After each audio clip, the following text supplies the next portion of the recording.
सखाल पाई करी बेल बुली जीवा नहीं सरे किंतु शॉर्ट फॉर्म रे मैं कहि दउछे श्री गौरांग महाप्रभु 1486 मसिहा नवदीपर नदिया ग्राम रे जन्म ग्रहण करथिले तांको पितांको नाम थिला जगन्नाथ मिश्र एवं मातांको नाम थिला अपन माने जानिथिबे कि कहि देबे सच्ची देवी सच्ची माता तो सही हित के नहीं करिया में गायमा जेते बेले श्री गौरांग महाप्रभु सन्यास होई करी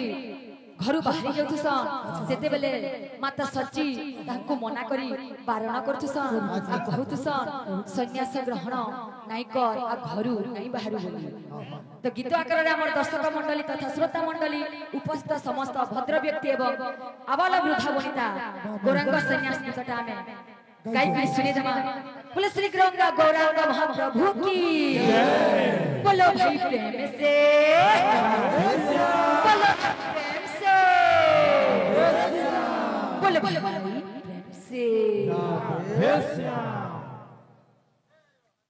जोगी है बापाई बोल बोल बोल बोल ना बोला मना न कर तू बापा मोकल शून्य सच्ची देवी आकुल सहित हृदय वेदना श्री गौरांग महाप्रभु को आगे प्रकाश करी कहिछ जोगी हे बापाई न बोला मना न कर तू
কথা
बोले राधा रानी की बोल